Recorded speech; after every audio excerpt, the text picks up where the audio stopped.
Nobody walks down the aisle thinking of divorce. Yes. Yeah. The journey we had taken in the marriage, you go in thinking all will be well.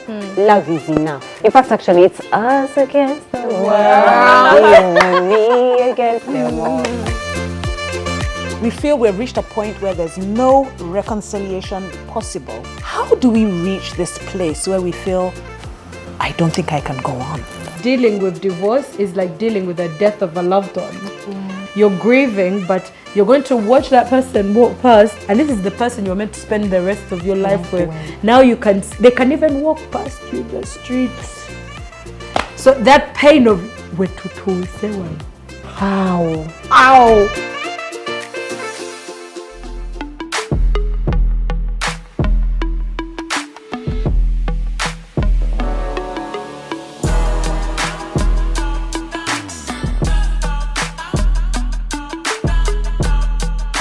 Another week, another time to share conversations with you, to share conversations with these phenomenal women. It's wonderful when we have a time to interact again and to be part of the family of Bump Love. Bump Lovers, good to see you. I'm Beverley Nambozo Nsengiyumva, a proud co-host of this Bump Love show, which is not just about motherhood, it's about life. It's about purpose. It's about the men in our lives, the friends in our lives, the decisions we make when we're moving forward, when we're trying to thrive. And yes, we do thrive. May I introduce my co-hosts? On my immediate left is Barbara Ichuma. She does corporate events. Fascinating. Give her a call. On the third to my left is Manuela Mulondo. There she is. Follow her on social media to know about her life. And this week is special because we have a guest, Deborah Nantongo. Deborah's called Mami Deb because she's such a nurturer. She's looked after children from church, and she still does, adopting children, making sure that any children in her space are taken care of. That's how she got the name. She's an entrepreneur. If you've heard of Bougie Fashions, she's the proprietor. I've worn their dresses. It changes your personality. You find yourself elevated. That's Bougie. She's also a farmer. So she really has such a strong, diverse background, and we're learning so much from her. Thank you, and you're welcome. Thank you. Thank you so much. Friends, how have you been this week? Awesome. Yeah? Good week. Yeah. It's been a good week? Yes, Good. it has. How was your week? It was okay. Yeah. Mine was eventful. I think increasingly I'm learning to manage the busy schedule. Right. There's so much going on. Right. Yes, I'm glad. And I have been from one feast to another. I've been having dinners almost the entire week.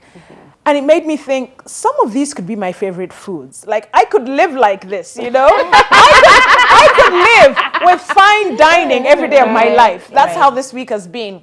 What are some of your favorite foods? Have you thought about that? Like, do you have a favorite food? Yeah. What's yours? Mine is rice. Really? Yeah. A meal is not complete Without rice. Oh my I'm one of goodness. those people. So when I'm reading those diets and Yes. what and stay even away how from to, rice. how to burn belly fat.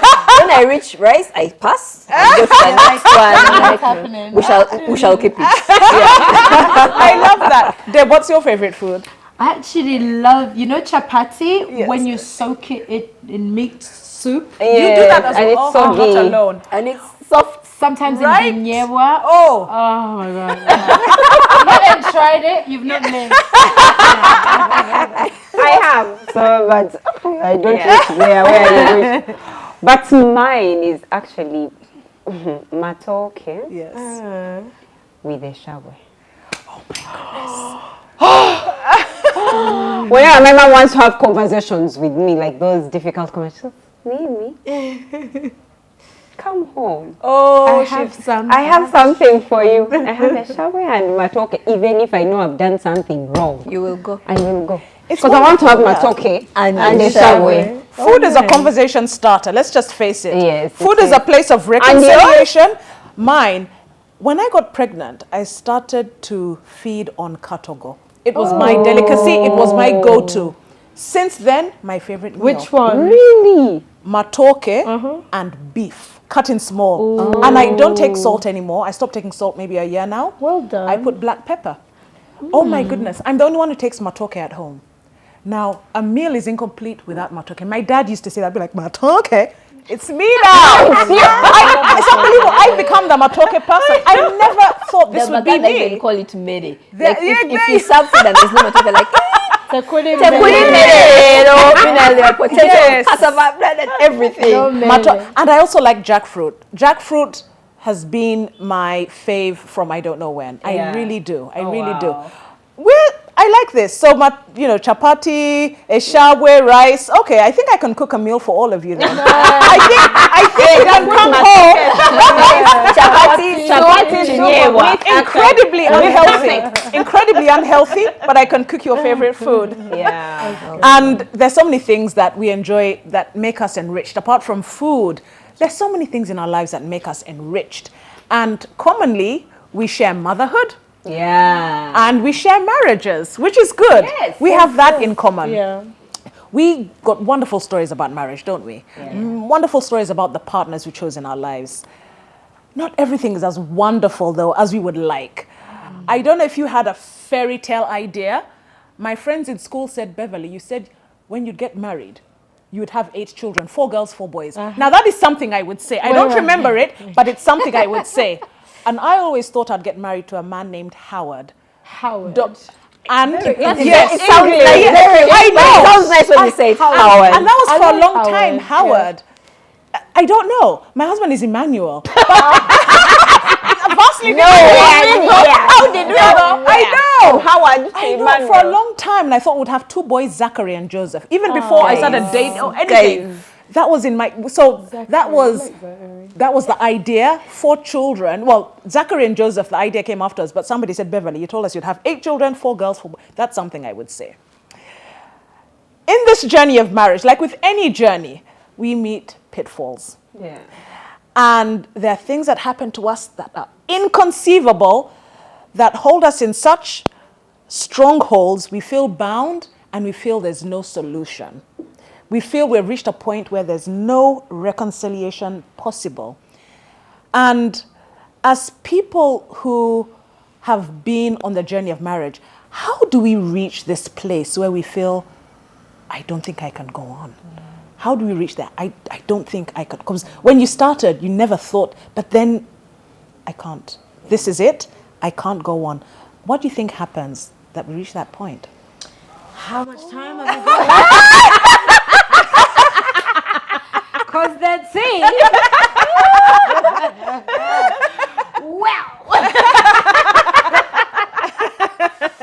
Some of us get married for better or for worse. Till death do us part. Yeah. Yeah. And I think when it comes to marriage, I feel like everyone is different. Yes. When I first got married, Yeah.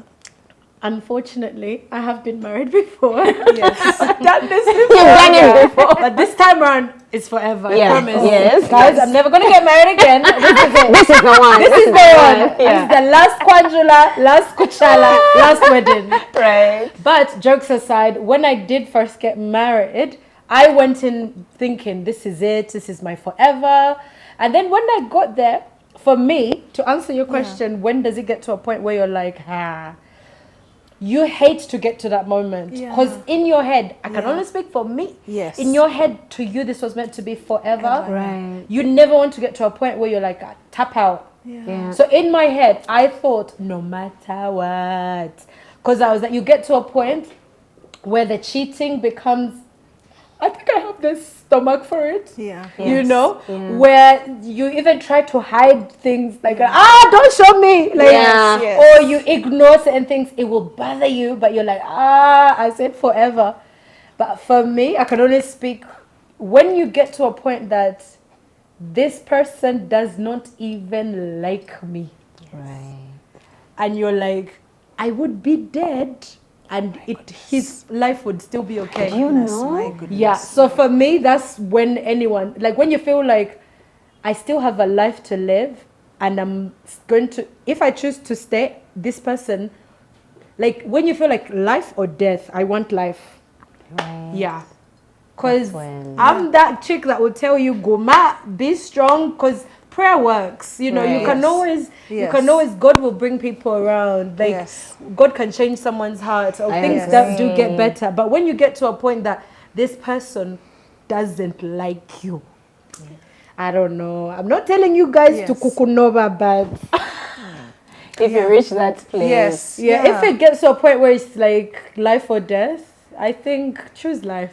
Yes. Yeah. Because you've done the prayers, you've done the counseling. Yeah, you do the counseling, you do everything. No one wants to tap out, right? Yeah. No, and I think I agree with her. It gets to a point where you feel like even your life is a threat because the person does not want you in their life, but they're worried about public opinion, the church, and everything. So we've had stories of women that have been murdered, men that have been murdered because it was a sort of an easier way out. Oh my! Can you imagine? Yes, we've had stories of slow poison. We've had murder even in Uganda here, just so that someone can exit. Without looking like I'm divorcing, but to be like, oh, your wife died. Kumbe. So I think when your life is being threatened, even with domestic violence, there are people that will go through the beating and have to be admitted, and then even the doctors are pleading and saying, look, the next time you come here, you're ending up in a coffin. I think that at that point, where's life or death? What do I say? But I did reach that point. And that point was like, maybe like between year 2, 3, 4, 5. I even called a friend of ours. I said, now, just send me the divorce papers, soft copy. I'll print.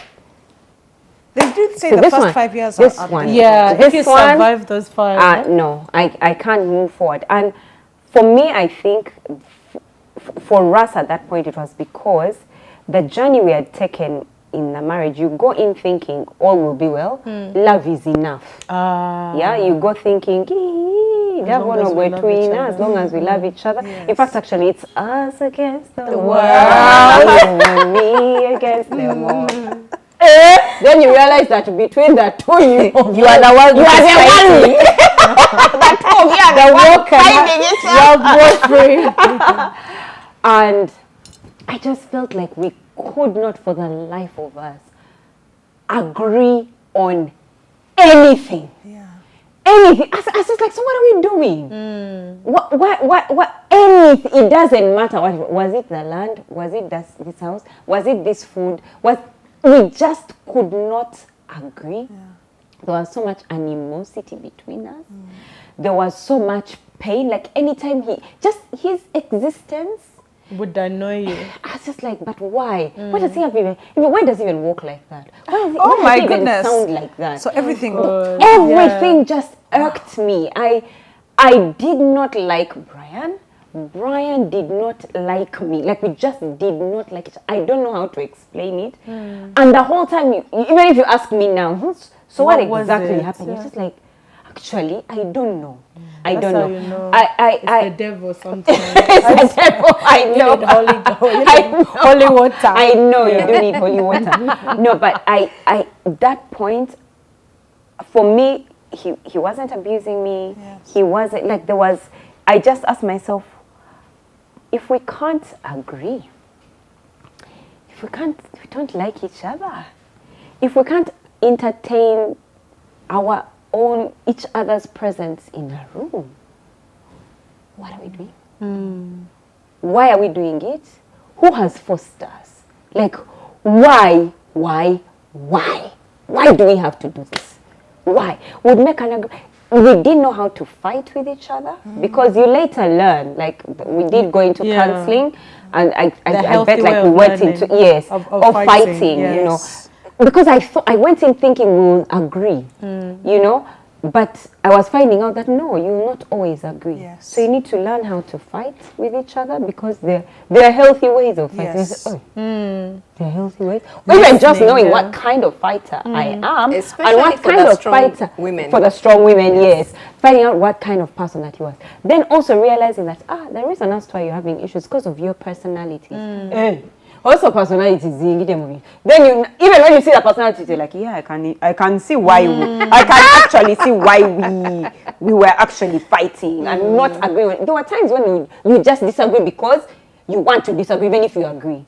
It's just like, no. Then he wins, then one. Yeah. Then that means you would have won yesterday's argument. I will not allow. I will not allow that. So I found that in that counseling, we had not found the place of how to our personalities, how we fight, our understanding of love. Like, what does love mean to Brian? What does love mean to me? And when it's time to give love, can I give love the way Brian understands it? And can he give me love the way I understand it? Not the way he understands it. Because he was giving me love the way he clicks. I was giving him the way I click. But then he was not appreciating it, and I was not appreciating it either. I'm just like, what are you buying? Who are you buying for flowers? I don't like flowers. So you're telling me you those love me things now? die in 7 days. They die in 7 days. So it looks like our love is going to die like There's that. flowers out of this. Really? For you, eh? You love Flowers flowers. out of this. She loves flowers. I think you are just combative all the time because you felt justified towards something. Something must have made you feel justified to be combative until, like for you, it was a battle zone. It wasn't a marriage anymore. Oh no, it started as a marriage. Beautiful, and I was ready to be led, and I was ready to, but then when that time To was submit. again, that's why I said personality. I will submit. I'll cook, I'll clean. I'll cook, I'll clean. And then I'm just finding out that maybe the way the time I want to cook is not the way he agrees we should be here. I'm just like, but why not? Yes, So you know, I think that just even understanding of marriage, all of that. And so for us, yes, we did reach that place where we're just like, you know what? No one has forced us. If people want back their money, we can give them back their money. We can call them even for a divorce party. Because I remember there's a friend of ours who said... I've heard of those. Yeah, there's a friend of ours who said, but no, you guys, you called us to your wedding. We celebrated the whole of Watoto Church. We're excited and we're happy. Bring us back if you are. Bring us back and tell us why you are I've divorcing heard so that we that. understand, we get it. Well, like if they want a divorce party, we'll give it to them. We'll call the pastors, we'll tell them, yeah, chaise, chagani. You know, so yeah, for me, that's, yeah. That's quite something. Yeah. And I know you had a burning question. So yes, I did have a burning question, which I think is you guys who are going to answer. Why me? Why I? because you crossed the line of divorce and actually went to the divorce side of things. You know, they've always... You've been wanting to leave the marriage. Yeah? And I've spoken to both of you. You've been wanting to leave the marriage? You're like, me. This is time. It's over. I'm gone. I'm out. I'm quit. The divorce papers come. You sign. You even have energy. Then the process of divorce, the actual divorce process comes through. And both of you have said it's very painful. You even said, me, I wouldn't wish it on anybody. Even my enemy. You come, I will pray for you blessings to stay in your marriage. I'll pray for you. So why, what is it about the process that makes it so painful? Let me start. Because I'm sure yours. Yeah. No, but I think the somebody once said that nobody walks down the aisle thinking of divorce. Yes. Yeah. In their right mind. No one in their right mind. No, I mean, really, we're assuming that everybody getting married, walking down the aisle is in their right mind. So nobody walks down the aisle. So one of the most painful things about divorce is hope. Your hope has been taken away from you. You had hope for a life together. You had hope for a future. You had hope to be grandparents. You had hope to build a life and an inheritance for your children and everything. So it's that hope that at some point you feel like the life is being sucked out of you. And it's a very lonely journey because you can't explain everything to everyone. Some battles you've got to fight alone at night in your bed. Some tears you've got to cry alone at night in your bed. So I think hope, and then it's like a grieving process. You're grieving something you haven't yet buried. So when you grieve and you've buried someone, you're grieving to get closure and heal. But the whole divorce process is, you know you want it, then you go to court, and then you're hearing all these things. Then do I grieve? Do I not grieve? So it's like you're grieving something you've not yet buried. You're grieving someone you've not yet buried. So I think that's one of the reasons it's very painful. And then the stigma. It's something we have to face. Yes, you lose some friends, you lose some family members. Yes, there are family members there are family members who did not speak to me for 2 years after the divorce. And on your side. Yes. It's not even about picking sides. Sometimes it's I don't want to be associated with somebody going through that. Yeah. Honestly, when you sit and listen to this is the side of divorce that people don't talk about. There's people that are your friends. Some family members will not talk to you. Some friends will want to disassociate, and then unfollow you. Then there's a check will unfollow you on social media. Honestly, yes. Then there's the labeling. So you're talking about someone, and you're like, "Hey, the other divorcee." Oh my goodness. So hold on. When did my name change? When did my title change? You see. So there's a whole stigma to it that makes the process quite painful, and yet it should be something that, okay, guys, let's do this. Let's grieve and let's move. So it's so many things associated with it make it very painful. Over to you. Whew. Well. You're so dramatic. That's why I said, let me answer first to give her the full red carpets. I don't mean to be dramatic, but you guys, the facts are of like divorce. What people don't tell you is that it is, whether you like it or not, you do feel like a failure. Yes. Oh, yeah. You feel like there's kusemba mochirina. It's like you know how they read who was first in class, like you feel like the last, like you feel so like, and then facing your family and telling people is also very embarrassing. Yeah. Because you think of the people that invested in you guys as a couple. Especially like with for us, in my previous marriage, we were like in church. So to think of how people are going to look at us. And for me, I flew from the UK with like 40 church members. Ooh. You filled the plane. We were all ready, like they all came. Yes. Like the embarrassment of telling all these people that believe in you. Everyone has always known, oh, you will always be a great wife. People have always said, even my mom says it, Debbie was born for marriage, you know. She always says it. She's like, Debbie loves children. She loves too much. She loves Ogufu. Yeah, but Debbie yeah. So to think of telling those people, it's painful. And to watch someone that you loved with all your heart and think, I'm going to spend the rest of my life. By the way, divorce is a process. Yeah. You will watch them fall out of love with you. And even if by the time you say you're leaving, even if you're not sure, to get the papers from his lawyer and he signed confidently. You're like, it's real. Because you're like, you even ask, did it take 2 days of the paper? No. As soon as the draft was signed. He was even on the phone. Yeah, like. Besides going to other things. Because to you, this was like a permanent thing. And then, so basically, you're going to watch, it's like there's stages to this. You're going to watch someone that, and then even telling people, even making it official on social media, like there's stages. So it's like, it has different stages and it's different pain. So to even watch him tell people is also another stage of so the fact that he's told his mom is really, the fact that his mom knows, and then even the church knows.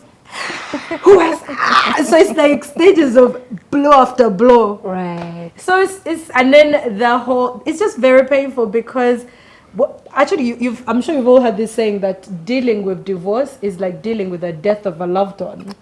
So I haven't heard that saying, but like when you deal, the way you deal, that's why I was agreeing with what you were saying, like you're grieving, but you're going to watch that person walk past, and this is the person you're meant to spend the rest of your life with.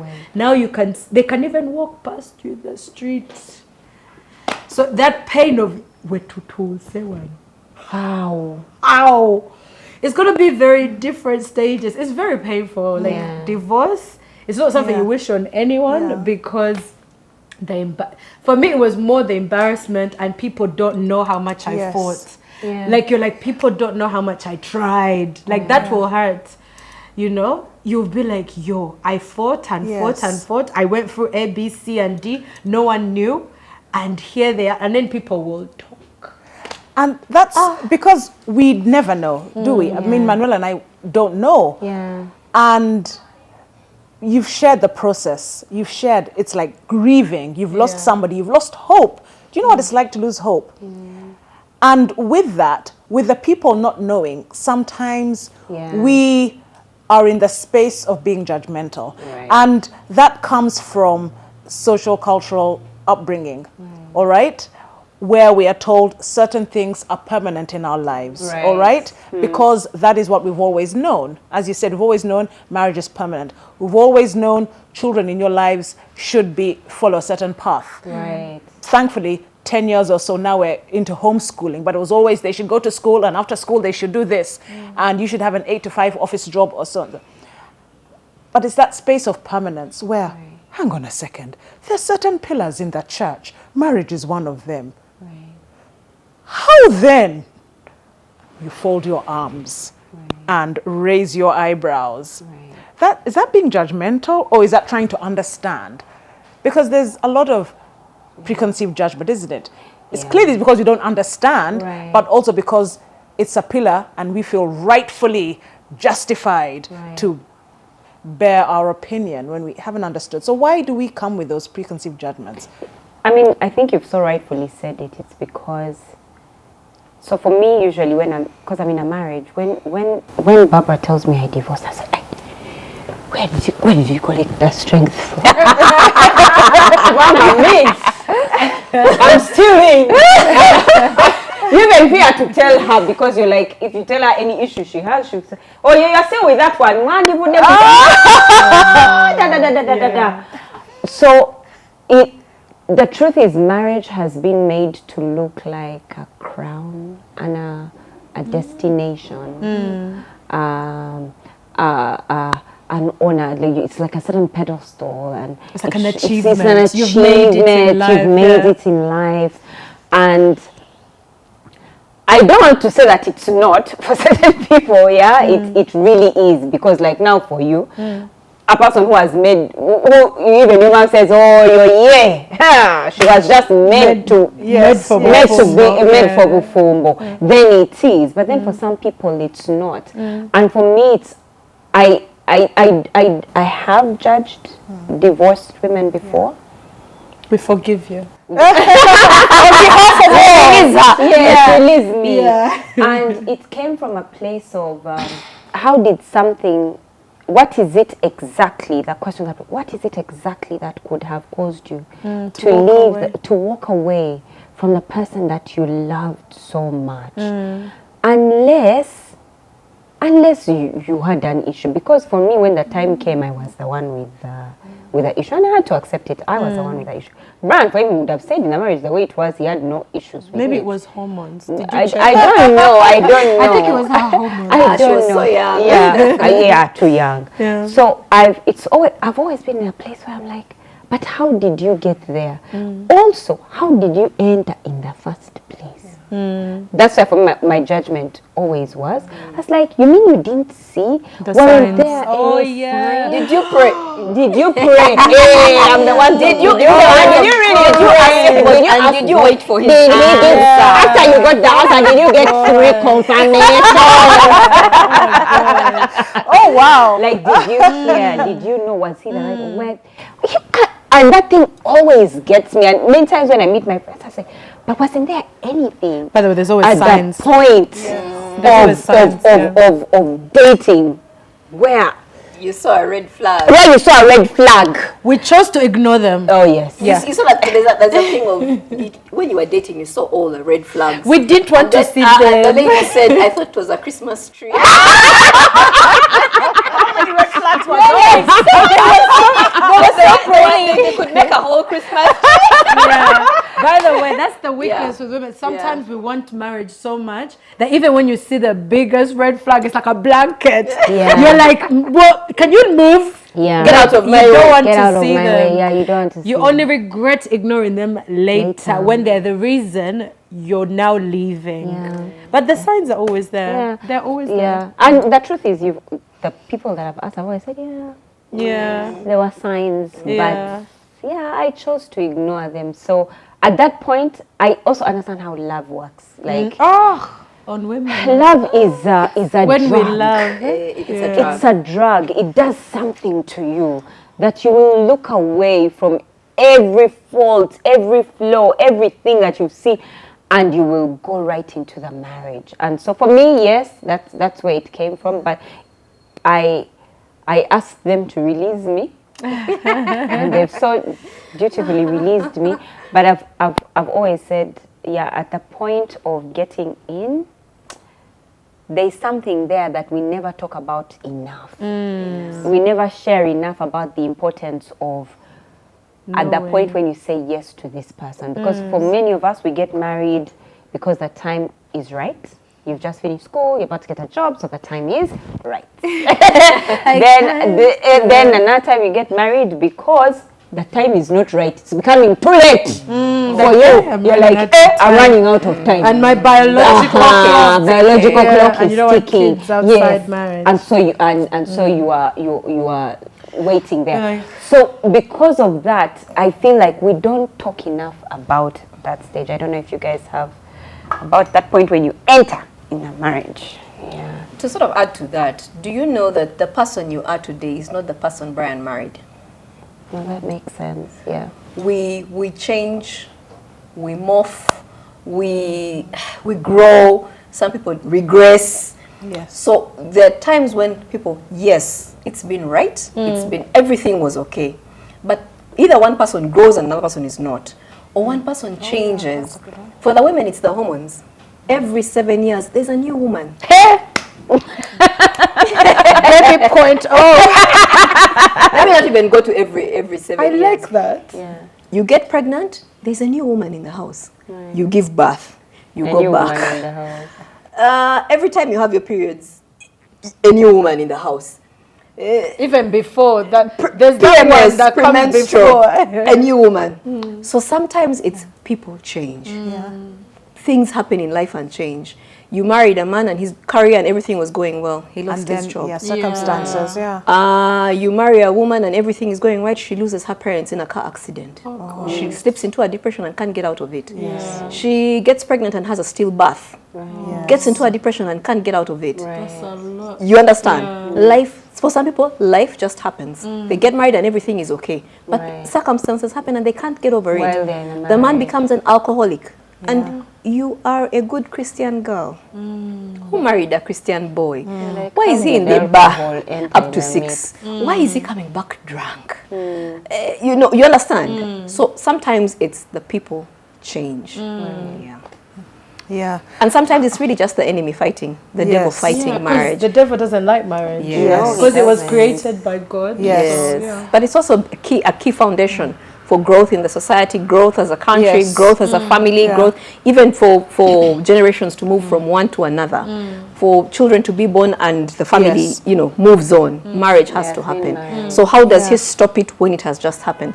Maybe that's why people say the first 5 years are difficult, because he wants to stop it when it has just happened. It's such an adjustment stage, isn't it? It's And probably decisive, It's decisive, it's adjustment. So it's more difficult, is it, then with children? Because then you're more cognizant that there are other people who will be affected, isn't it? Yeah. You're just aware that, oh my goodness, this decision isn't just about me. Do you think that's why some women or some men will say, I'll endure the beating until the children are 18? Let me wait for my children to go to university. Yes. Yes. Also because we love terrible. our children. Yeah. Yes. And we want to spare them the pain. So I think for me, one of the reasons that kept the decision longer than it should have come was my daughters. Yes. How long did you stay in your marriage, if you don't mind me asking? We were married 8 years. Oh, wow. Yes. So I'd look at them, two lovely little girls, and you're thinking, is this decision for me or for them? Yes.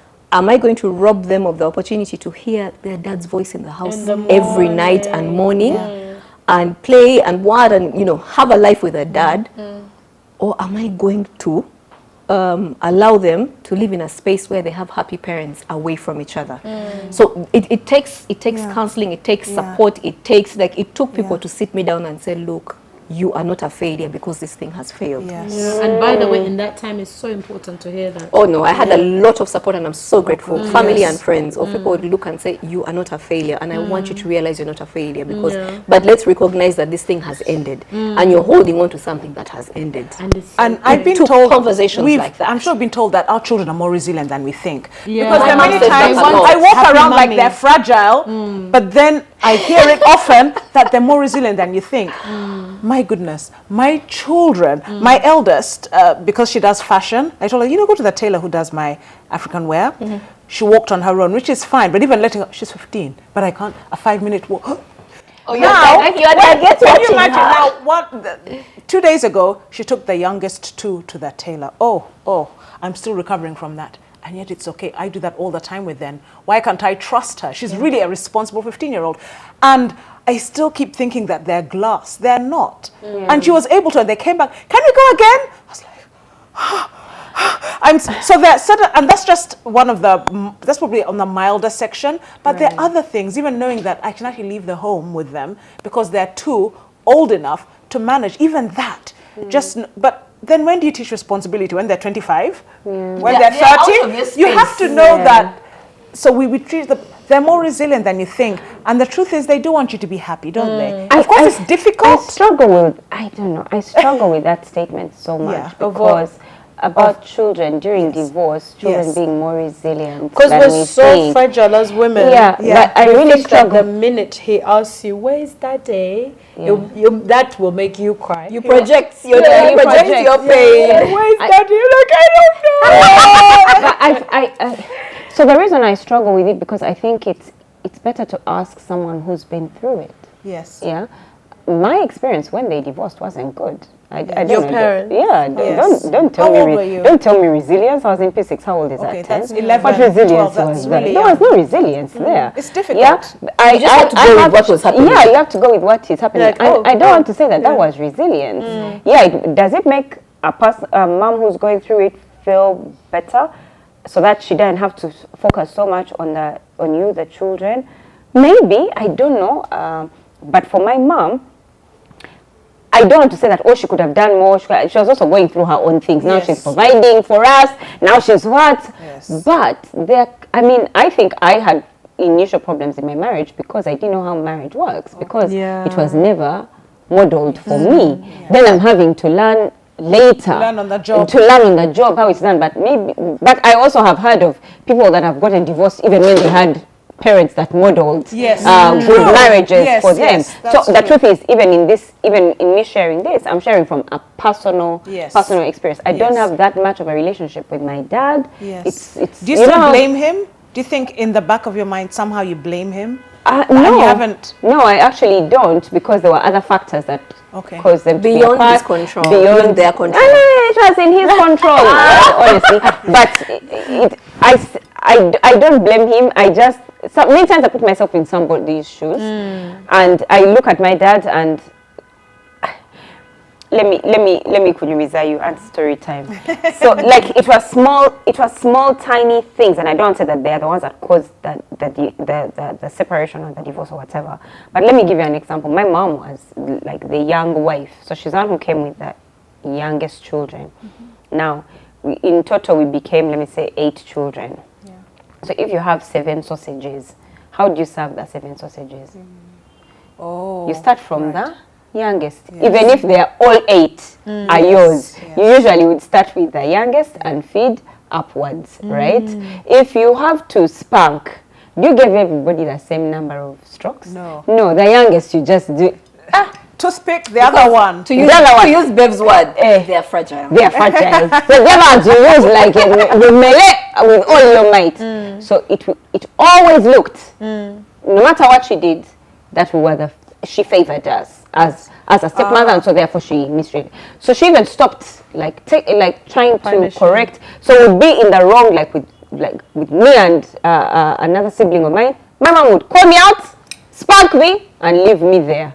And I'm like, but Both of us. Both of us, like, no, that one, you understand? So you put yourself in someone's shoes, and you know, like, now for my dad, I could understand why he was coming. These are children he has brought from a previous relationship.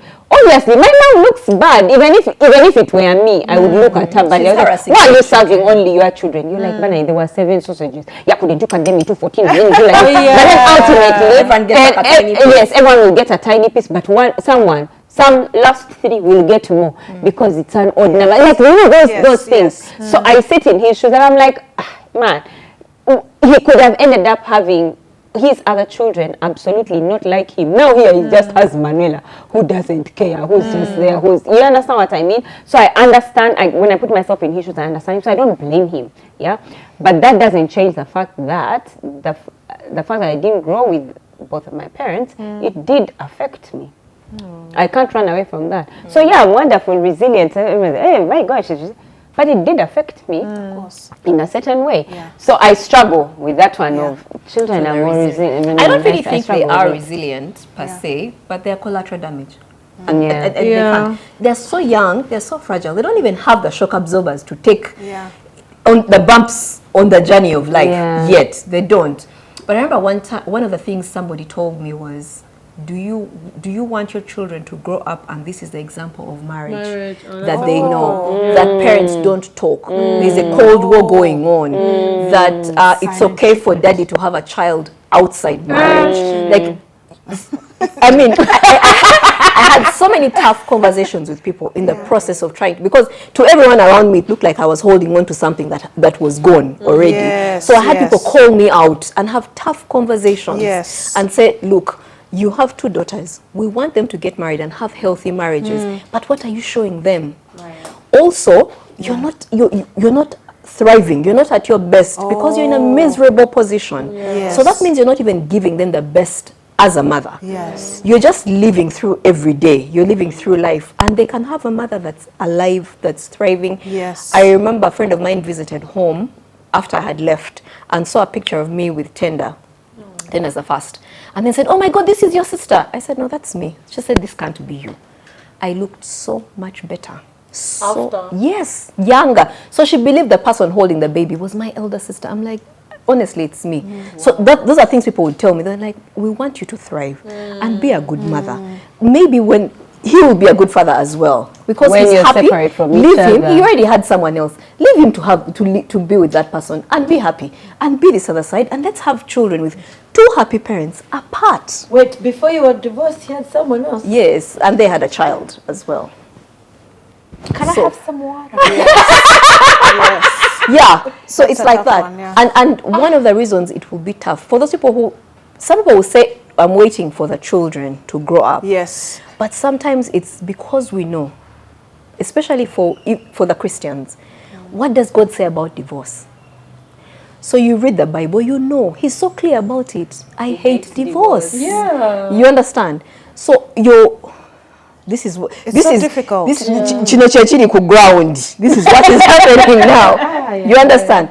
But this is what the Bible says. So for a long time you're torn in between. How do you reconcile that? And I'll say that for us who went through divorce and we are where we are today and remarried, it's purely the grace of God.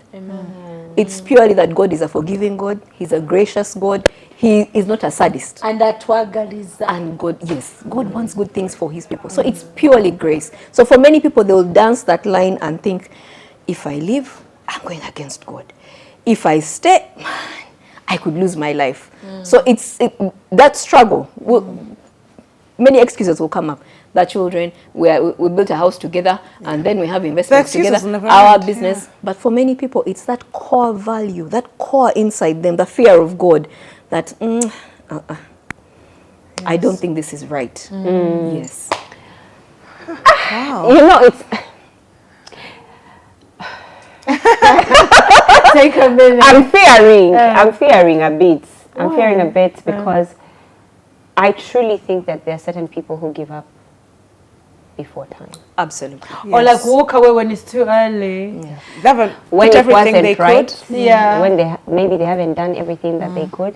I think I would have been one of those ones because I was ready to walk. I was so ready. Me, Nze, I was ready to walk, but I would have walked away. Even from prayed. a good thing. Even prayed. Yeah. So, how do you reconcile that? Because how do I know we kind of asked this question in the beginning, but how do I know that now this one is for divorce? You know what I mean? Like, what is it exactly that has happened that is irreconcilable? Yeah. There's no way. I don't even know. If you walked up to me now, like I had this conversation with you and said, for people who come to me now and they want to divorce, I am the anti-divorce advocate. Yeah. And you know how unfair it looks to them? They're like, but you went through it. Yes. You did it, and look at you. You are thriving. You are thriving. You are looking good. Thank you. You've remarried. You've remarried. You have your businesses. Your children have grown. They're now beautiful girls. I am the one saying, try. Yeah. And you know, try. I want to hear this. I want to hear why. Like, why are you saying? Go on. Because there's a side of the journey that's not shared. Okay. Yes. You see the glamorous side of Mami Deb and Barbara. Yes. You mean now? Nice. Now, yes, Barbara. You're looking at it now. So my name has been used in examples of people that want to, in conversations with people that want to divorce. And they're like, but look at Barbara. Oh, all right. You understand? Yeah. You're the poster child. Look at Barbara. She's okay. Everything, even before I got married, look at her. Really? She's fine. There's a part of the journey that's not shared. Okay. There's the unglamorous side, the non-glamorous side that's not shared. There's the nights when you doubt your decision every night. And Really? say, did I make the right decision? Did I not? Am I doing the right thing? Am I not? My children, my family, like that side of the story is not shared. There's the tears. There's the losing property. There's the stigma that comes with it. You know, I mean, you can imagine being referred to as that chick, the divorcee. That whole stigma that comes with it. That title that comes with it. So when did I move from Mrs. to the divorcee? Okay, when did I move from Barbara to the divorcee? So that side, that messy side is not shared. What is shared is what you see when I walk out of my car. And I look like everything is put together. Right. So I feel like the ladies that have gone through the divorce are not sharing the mess. Are not sharing the tough conversations. They're not sharing property they've lost. There's so many layers we don't know. No, there's so many layers. That's why we have dumb love. So let's share. Yeah. So like I said, and for now people who approach me and they're like, I'm tired, and I'm like, hold on. What can we do? Have you tried therapy? Have you prayed? Have you fasted? Okay, have you told your parents? Have you had a meeting of all parents? Like, have we been through the entire every possible journey? Yes. Before you can think, I even know a therapist. I can send you some. It's your hormones. Can we try? Can we do everything to make sure you don't go through? It has to be a last resort. It has to be that your life is threatened for you to go through it. Wow.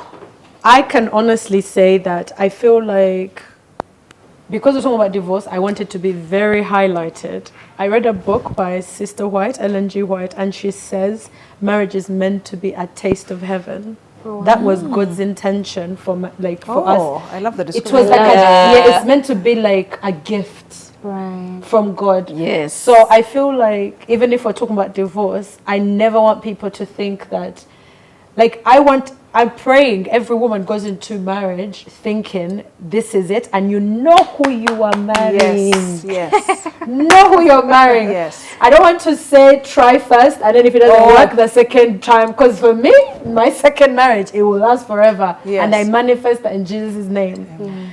But it's so important to know who you're marrying, because if you don't know who you're marrying, it will be the worst. Like they say, marriage is a business deal as well. It's the biggest business decision you'll ever make. Because someone is either going to break you or make you. Because remember, everything you're meant to do together. You're meant to build together. So for me, my divorce, I felt, unfortunately, we didn't end up with children. So for me, my decision to leave was based on, I can't live a life where I feel like someone can even, like, I just felt like he was now saving face, like for church, because we're in church, but he would be okay if I even died. Like, you know, when you feel like this person does not like me at all. Yeah, so I just pray that every woman out there, you know who you're marrying, because it's going to get to a point where all the excitement will stop. You know, the life changes will happen. And they're going through routine. Yeah, but make sure you're with someone that really likes you. There's love and there's Like you. Like is decisive. Like intentional. Like you. Yes. You know, regardless of what happens, your mother will annoy him. Your children will annoy him. Like, no matter what happens, this person's like, anyway, let's do this. Yes. You know? You need someone, and that when you were speaking about the person you were speaking to after that phase you guys went through and the counseling you got, you know, in marriage, it's not meant to be easy. Yeah. Because everything good in life, it takes hard work. Right. But you want someone that is willing to do that work with you. you. But when you're doing that work on your own, that's the most lonely you'll ever feel in your life.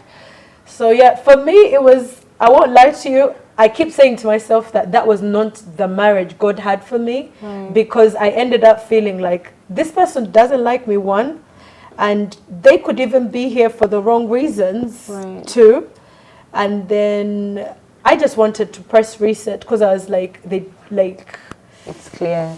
It's clear they're not for me. They're obviously happier somewhere else. And I think usually that's also another big huge sign when someone is clearly happy with somebody else and clearly chooses somebody else over you. I think usually I know I've met some friends who just say, Kastahi is still there. Kastahi comes home. The other day he packs and leaves the house and goes and everything. Then but I would like to. I didn't even want to go in this area, but I thought I should speak about it. I should ask, especially for you who believe in God, the vow. You've made a vow. Yes. Until death do you part. And then now a man has put you asunder. And that girl there, wherever, she's put you asunder. I like what Barbara had said earlier and said, it's just grace. You just, when this happens, you understand that God has been good to me. He has forgiven me, and He's given me another chance at life.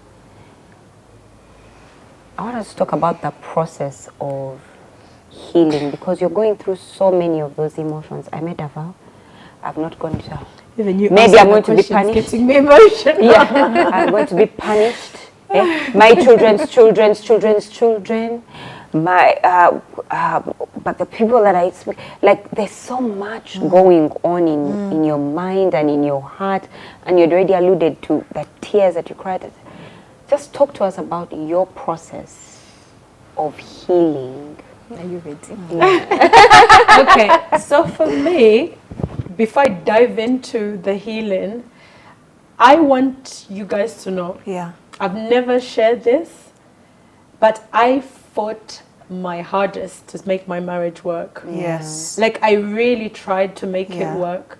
I prayed, I fasted. It made me even a better Christian. Because I called God, and I said to God, I was like, God, you know how far you've brought me. Yes. And I was like, Lord, what's happening? I actually started believing that someone bewitched my husband. My goodness. I was like, whatever spell they put on him, I prayed, I fasted. Because I was like, this is not the man I married. I prayed, I fasted.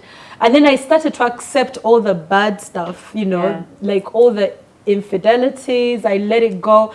And the thing is, you would want proof, but then you're like, let me stop looking for the proof. And then you want attention, but now you're no longer getting any attention. It's like you're like, not even brothers and sisters, because at least he laughs with his brothers and sisters. He stopped laughing. And then it got to a point where you just feel like this person doesn't even want me in this house, And then you just see the heartbreak every day. It just, your heart is breaking. I prayed, I fasted, and then when it got to a point that it was the end, without like, if I miss all the details and got to the end, I remember when I realized that it is done, I think when he told his mom, and I've told my mom. I remember I actually held him before I walked out of the house. I held him, and then I started praying. Right. And then I was like, Jesus, and I was crying. I was like, Lord, save my marriage. And then I knelt down at one point and I was pleading, and I was like, don't do this. Right. And you're like, tugenda kuswala, right. You know, and you're pleading with God, and you're like, Lord, why did you bring me this far right. for this only to to happen? leave me, yeah. And you plead, and then someone just pushes you away, you know? And then you think of the embarrassment. Anyways, I thought I'll never heal. Because I walked away when we had just lost our baby. Sorry, I'm not crying because I'm still hurt. I'm crying because, you know, when you never allow yourself to think about it, you just bury it. Yeah. We had just lost a baby. I was still bleeding. Yeah. And I remember when I was packing up the house, and I'm looking at the life I thought we were building. Right. And I thought, you know, this was meant to be. Right. The house will have our first child. Now I'm leaving. I'm still bleeding. I've lost the baby. And someone doesn't care. They couldn't care less if you're like, and then you think that you'll never recover. Right. By the way, I don't know if you've ever experienced this. You get angry at anyone that will ask you about it. Yes. Like, you get so angry. The first thing I did was change my number because I made sure I don't want anyone to contact me. Yeah. So I made sure only my mother can contact me. And I told her, if my siblings need to know, just tell them I'm okay, but I don't want to hear from anyone. So the healing process for me was, let me work on myself. Yeah. And I did, by the way, because I remember I said, let me leave Uganda. Because, by the way, in that state, you're so confused. You're making decisions. I rented an apartment in Muyenga. I never even slept a night in. Oh, my goodness. I paid a whole year's rent. It was $1,000 a month. Oh. I never slept a night in it. I just took all my furniture in there. And I said, let me go to the UK, hustle, like, Kankubeche for maybe a few months.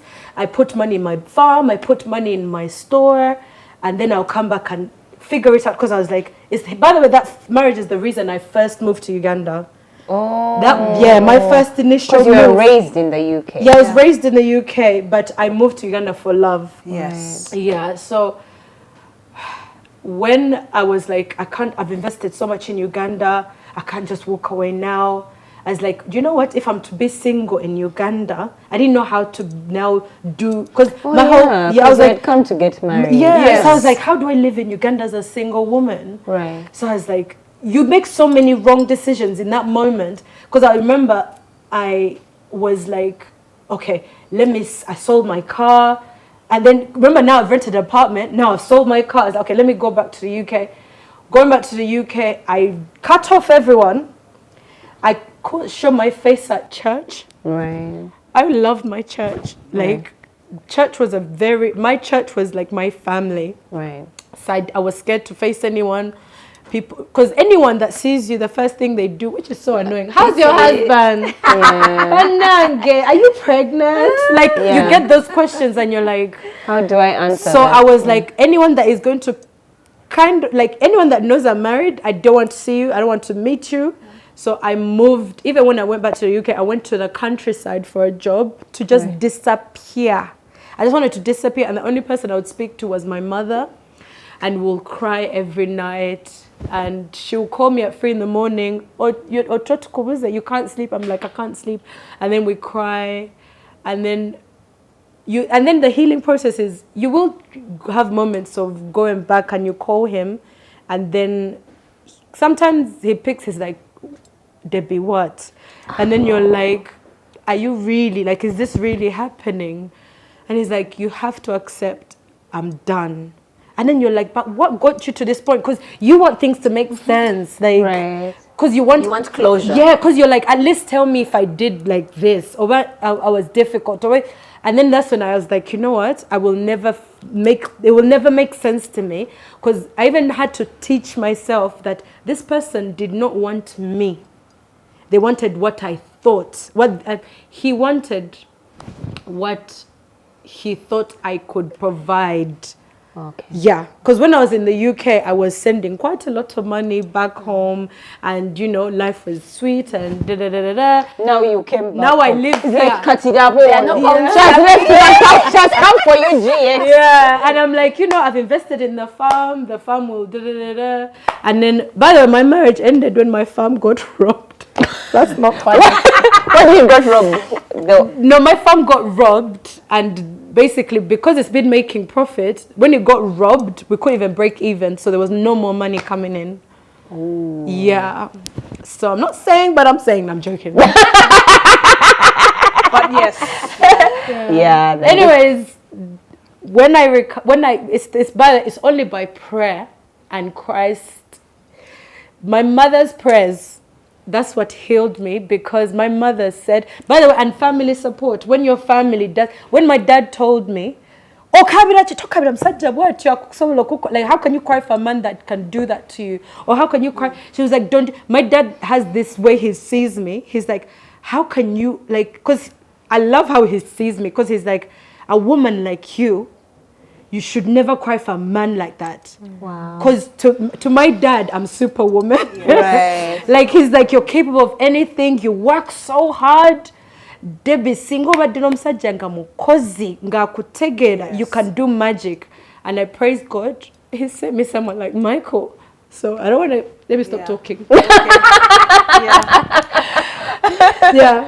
But to sum it up, pray and wait for a man that loves you and likes who you are. Right. And will stay regardless. Wow. Yeah. Oh, I love that. Stay regardless. Regardless. Yeah. Yeah. Wow. Like, that's so powerful. I think from what you're saying, part of the healing journey is isolation.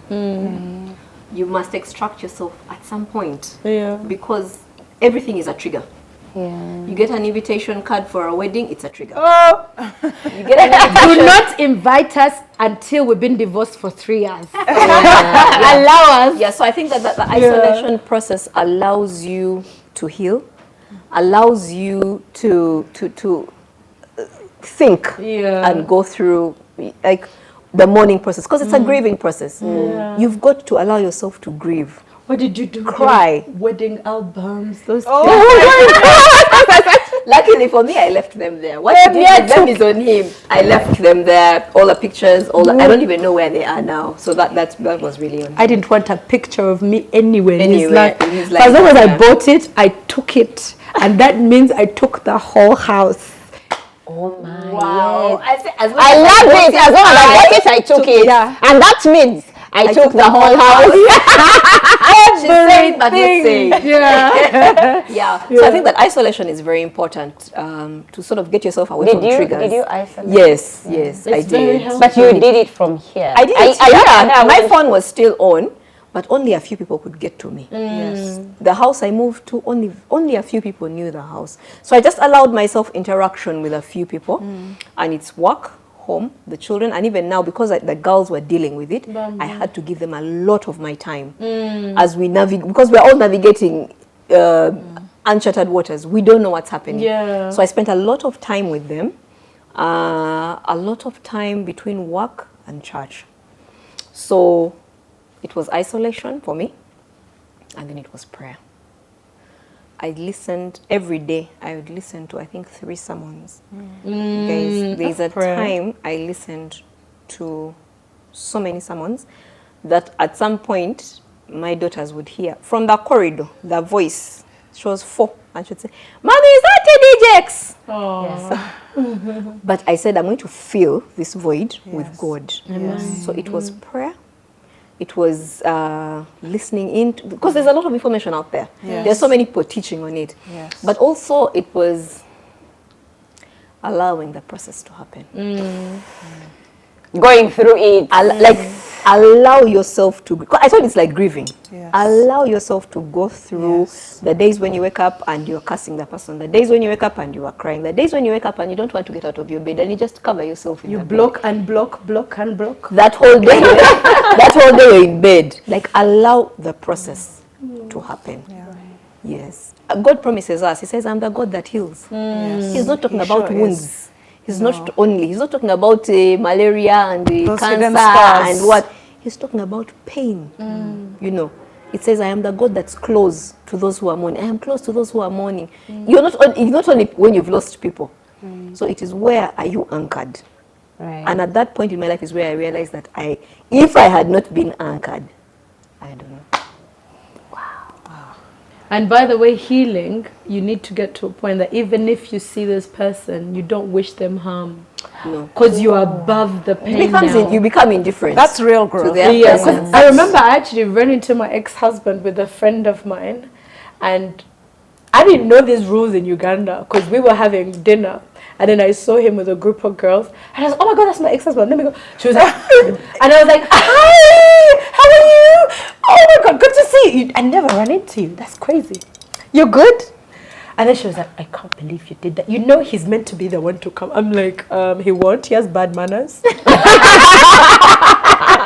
Wow. But to me, I was so shocked to see him. I was like, oh, it was good to see. I was like, but to me, because I was now recovered, Healed. I can see you. It doesn't matter who you're with. Yes, Like, and I'm not even trying to prove to you that I'm doing better now. No. Which is what happens to many women as part of the healing process. If you're not healed, That you means will they're not want to healed show yet. see. No, I don't even know what he looks like on social media. Like I don't like it, he doesn't even cross my mind at all, because I'm so now focused on my new journey that I appreciate the pain you brought me. I've recovered from it, and I've learned from it, by the way, because I thank, strange enough, I actually thank God for my first marriage, because I see things like now, more than before, I know what I want. I know what I don't want. Right. Yeah. So now going into this, I'm like, I want a man that will never give up on me. Wow. Like, to me, that is number one. I want someone that has so much fight in them. Yes. Like, now I judge you when we've argued. I'm like, yeah. So in this situation, do you switch off your phone? Yeah. What time do you choose to come home? Okay, that's 9 out of 10. Yeah. And then if you do something, I'm like, by the way, just so you know, this could stop me from marrying you. Yeah. Because, so obviously We're not there yet. yeah, so you get to a point where you tell, like, you know yourself, you know how you are as a wife, and you know that I will change this moving forward. Because I know my flaws in my, like, I know what I did wrong. Yes. I was an expensive wife. Lol. But everything for me, it was my money. Like, if I've worked for it, I can do it. Yeah. Because I know he had the problem with things like, I took my bougie stuff to Dubai. And he's like, and you know, this is why I was, I don't want to sound controversial, but after what I went through, I've always said to women, don't marry someone that doesn't work as hard as you, because they'll always resent your progress. Yeah. It's like, you're hustling with yet now you're seeing me waste money and my stuff. Yeah, waste like, money. She's taking her stuff to Dubai. On the healing journey, one, you get to realize that you had flaws as well. Yeah. Because you have time to think about it. You realize that this is where I played a part. Yeah. Because honestly, for a marriage to fail, everybody plays a part. Yeah. Then you start to realize that I had flaws. There were things about me, maybe my character. I was not forgiving. I was not. You have time to think about them, and if you're wise, work on them. Right. You're like, how do I make myself better for the next person? Right. Seeing as this failed because of this bad side of Yeah. mine. But also another tough part really is the next person who comes. I feel like you're making them jump through hoops the entire time. Right. Because somebody Prove else, to me. yes, it's like that they have to prove that they're not that person. Yeah. They have to prove that they're not as bad as that person. So you have hoops that you're placing for them to jump through the entire time to prove that. It's like you're waiting for them to mess up. Yeah, they're better. They're better than the other person. They will not do what the other person is. Yeah. Someone once said that the best that it's if you get a divorce, it's better to get married to a divorcee. Yeah. Because both of agree. you have done the work. You know the issues. No, I mean that's assuming that both of you have done have the learned. work, I actually want to ask a question about the men. Yeah. Do you think they go through the same process during divorce? I can only speak for my partner, Michael. So Michael was married for 23 years. Yes.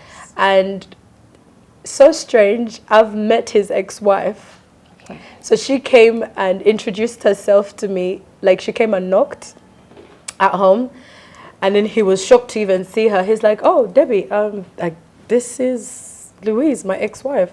And I gave him this look of, what's she doing here, kind of thing. Yes. And then he was like, baby, I don't know, but let's sit down. So he made sure, he's like, do not leave. Because he's very transparent, thank you, Jesus. So he made sure we all sat down, the three of us. And he was like, so what brings you here, Louise? She was like, so the kids have told me you're dating someone really young, and I wanted to see what the fuss was all about. She was like, the way the kids described it, I expected a Lamborghini in the car park, but me and her talked, and we got on. And then I asked him, like, so you guys get on so well. He's like, we don't speak, but you know. So his divorce was so respectable, and they were just together from the beginning of time, and they just grew to a point where he's now a whole different person. Yes. And she's a person that now they've got to a point they can't live together because of who they've grown to be. They've become.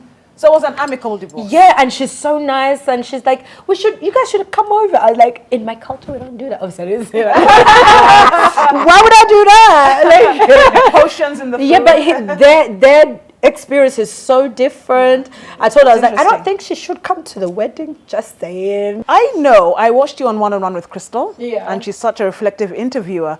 And you talked about your parents who divorced Yeah. and remarried each other. Yeah. How did you respond to that? Like, how were you part of that? That must have been quite a fascinating journey. Do you know I was actually excited about them remarrying? Oh! No, I know it sounds harsh, but the children. truth is, when they got divorced, they've only been divorced once. When they divorced, my mom was dealing with a lot, so she came to Uganda, and it made me and my dad like super close. Yes. Because I was now comforting my dad. Yes. And then it changed my relationship with my siblings. Yes. I became like the main stepmom. Oh. Because now I have to play mommy and not hey sister. So it's changed my relationship with my siblings, because now I used to punish because I can't beat them. I used to literally, if I'm leaving the house, I'll go with the pots of food. Oh my goodness. No, I know. Because I would have like the food in like the cycling, the bicycle, and I'd be like, if I come back and you've not washed the dishes, you're not eating.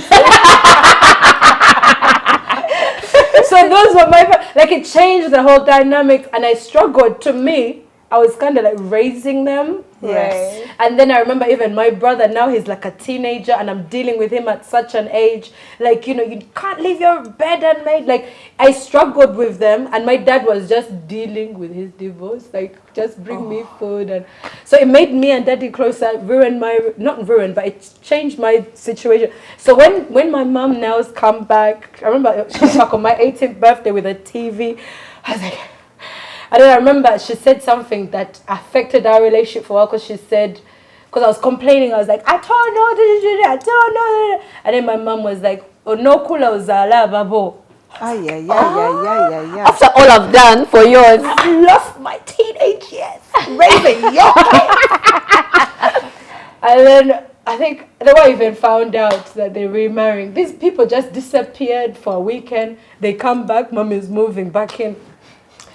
So I'm like, so I'm no longer in charge. She had lost power. Yeah. So the person that's telling me, wait to have your own. Like, I was like, you know what? I quit. I don't like this gig. I'm happy to go back to being a child. Right. Yeah. But I decorated their wedding. And yes. By the way, my Kwanjula is going to be on their 37th wedding anniversary. Oh, so was that intentional, the date? Yeah. Oh, okay. My mom. The Kwanjula had to be on the anniversary. She wanted the wedding in Maldives to be on her birthday. Yes. But it falls on Sabbath, so it will be the day before. But I love my mother. Yes. Clearly, you talked about her Yes. a lot. Really? Yeah. She walked you through the process of divorce. Oh, yes, by the way, she prayed with you for so long. let me tell you guys, I never knew how much my mother loved me until I went through that divorce. Yeah. That divorce connected us like soul-tied, twisted, good. Like the way my divorce connected me and my mother was on another level. There's, you know, those woman-to-woman talks. Yes. Like, have you ever felt that for the first time in my life, I felt like my pain is her pain. Yeah. To a point that now, like it got to a point that I would fear to tell her another bomb that's hit me, because I think it's going to take her down as well. Yeah. Like I take her to chichi. Yeah. You know, she's like, I can't, like. So Yeah. I feel like those times really connect you. Right. And even like giving birth as well also connected us as Yeah. well. Because she flew in Yeah. from Uganda. She was in Uganda when I was.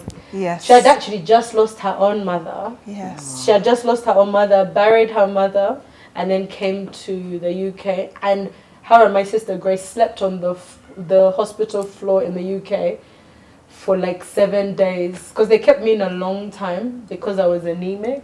Oh. Like I was low in iron, Oh, yes. and then I think Malachi was born with a temperature, and I have to make sure, like, Yeah. why did you have a temperature? Yes. And, Wow. but times like that is when Yes. mummy is really mummy. Yeah, we really thank God Yeah. for mummies. Yeah. Yeah, every girl needs I to don't have a mummy with wish her. for anyone to go for a divorce without their mummy. No. Yeah, they really are a strong support system. They are. Wow. And mummies will always be on your side, by the way. That's a good feeling, Yeah. right? Always. Even if there's been joking on yeah. before. She'll even say, yeah. Oh, you should, but she will tell you when you're in the wrong. She'll say, yeah. But anyway, it's okay. Yeah. That's good. So I feel in yes. so many ways they know.